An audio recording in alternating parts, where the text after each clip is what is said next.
Salam, selamat pagi Bapak dan Ibu jemaat yang terkasih dalam Kristus Yesus. Kita akan mendengarkan renungan pada pagi hari ini, hari Kamis tanggal 13 Januari 2022, tertulis dalam kitab Ibrani pasal 13 ayat 6. Demikian firman Tuhan.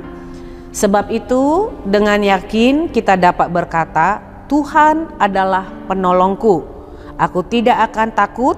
Apakah yang dapat dilakukan manusia terhadap aku? Atau dalam bahasa Batak dikatakan, asa tungpos rohata madok, Tuhanido pangurupi diau, dang mabiyar au, ahama bayanuni jolma tuau. Demikian firman Tuhan. Saudara-saudara yang terkasih dalam Kristus Yesus, topik kita hari ini adalah Tuhan adalah penolongku. Nas ini adalah merupakan nasihat bagi kita supaya dalam menjalani kehidupan kita melihat di sekeliling kita dan bagaimana kita menghadapi musuh-musuh atau orang-orang yang berperkara dengan kita, yang merancangkan segala sesuatu yang jahat kepada kita. Mengapa kita membutuhkan seorang penolong? Karena memang ada banyak yang merancangkan yang jahat atas hidup kita. Karena itulah kita sesuai dengan nas ini membutuhkan sosok seorang penolong.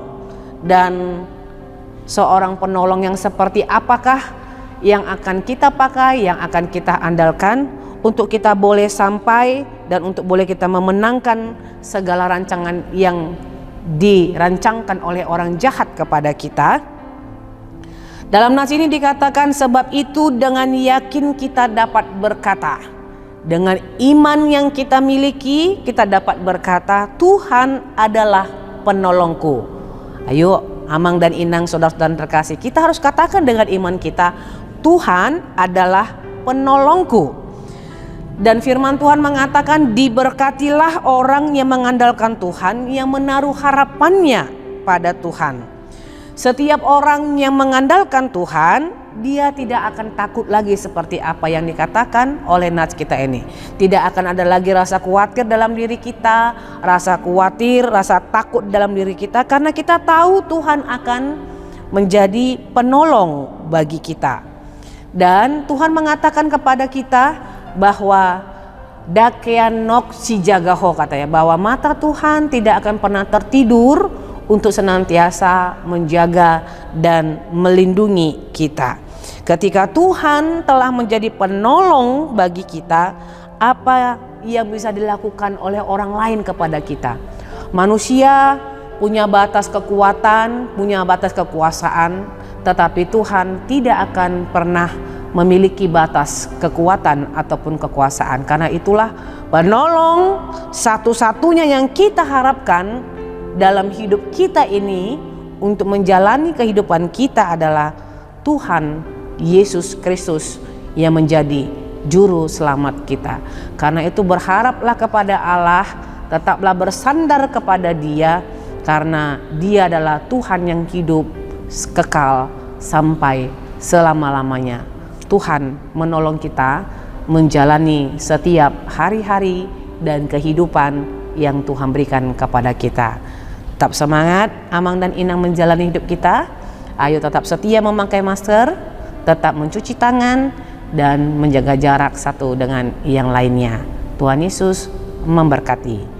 Amin. Kita berdoa. Bapa dalam surga, terima kasih buat sapaan firman Tuhan yang telah Engkau berikan kepada kami. Engkau adalah penolong kami. Kalau Tuhan telah menjadi penolong bagi kami, maka kami tidak akan merasakan kekhawatiran, ketakutan lagi. Karena penolong yang ajaib, yang dahsyat, dan yang luar biasa itu akan ada dalam pribadi Yesus Kristus yang telah menjadi juru selamat kami. Karena itu bersama-samalah dengan kami Tuhan, melewati setiap rintangan dan tantangan, melewati masa sulit dalam kehidupan kami, dan secara khusus ketika orang merancangkan sesuatu yang jahat, berjalanlah Tuhan di depan kami dan menjadi penolong bagi kami, sehingga kami dimampukan memenangkan segala perkara dalam hidup kami. Berkati kami dalam melaksanakan aktivitas kami, dan biarlah hikmat yang daripada Tuhan akan mengajarkan kepada kami suatu kebaikan yang harus kami nyatakan di tengah-tengah kehidupan kami. Dalam Kristus Yesus kami berdoa dan memohon kepadamu. Amin. Anugerah Tuhan kita Yesus Kristus, kasih setia Allah Bapa dan persekutuan Roh Kudus itulah menyertai hidupmu hari ini, besok, dan sampai selama-lamanya. Amin.